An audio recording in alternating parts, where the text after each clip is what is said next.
À Johannesburg, à l'Institut français, la question de la temporalité est encore une grande question d'actualité. Nous sommes à maintenant 120 jours du début de la crise, 120 jours de confinement donc, et on estime encore à 1 mois, voire 2 mois, l'atteinte seulement du pic de pandémie avant la phase de décroissance.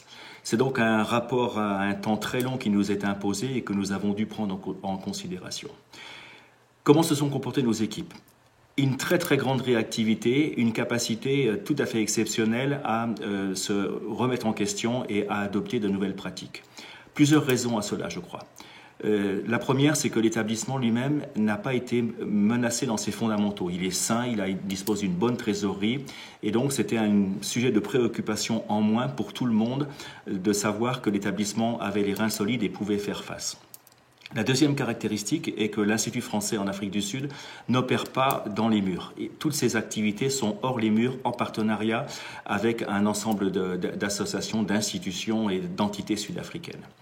Alors qu'avons-nous fait dans ces circonstances ? Je crois que nous nous sommes d'abord attachés à une priorité, c'était prolonger les actions, tenir nos engagements.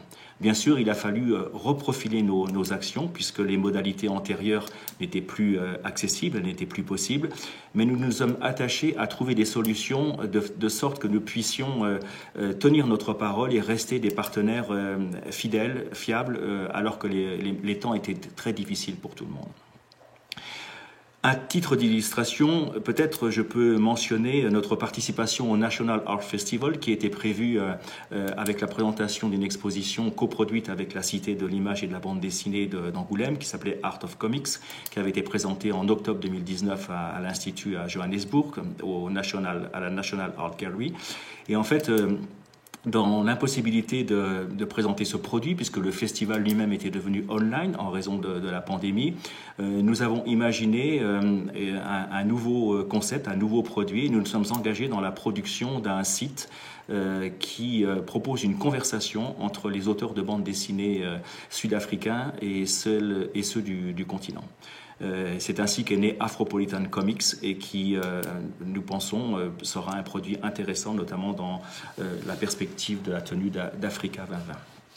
Autre exemple de façon de nous réinventer, nous avions aussi une collaboration envisagée avec le Market Theatre en danse contemporaine avec le créateur et chorégraphe Vincent Mansou.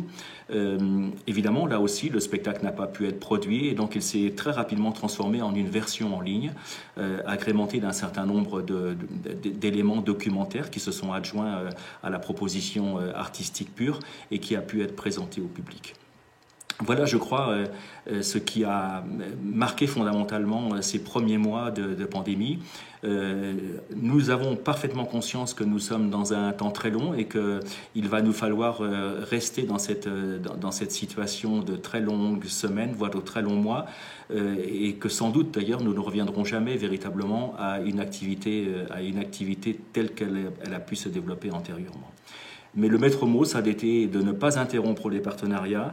Ça a été aussi, à un moment donné, par notre action, par notre capacité de financement, par notre capacité partenariale, à injecter de l'activité aussi chez nos partenaires pour leur permettre eux-mêmes d'être un peu moins déstabilisés par la crise qui nous atteint tous.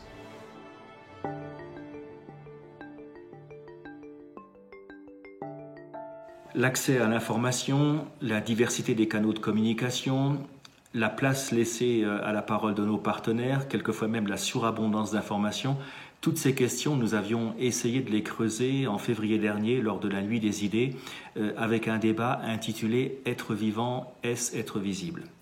Rapidement, nous nous étions aperçus dans les échanges que cette question était très intimement liée à celle du déterminisme social.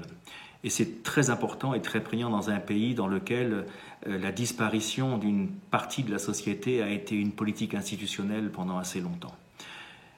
Il y a plusieurs facteurs qui peuvent expliquer cette capacité à être visible ou invisible, encore une fois beaucoup plus à son insu que sous une forme de volonté et de possibilité active.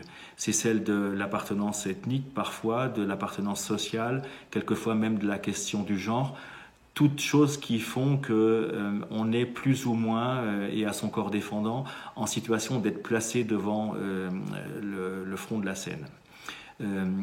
C'est une question très importante pour nous et c'est une préoccupation car beaucoup de nos partenaires sont en difficulté, plus importante maintenant qu'avant le début de la crise, car ils sont l'objet d'une nouvelle forme, disons, d'exclusion ou de disparition que l'on pourrait qualifier d'effacement technologique.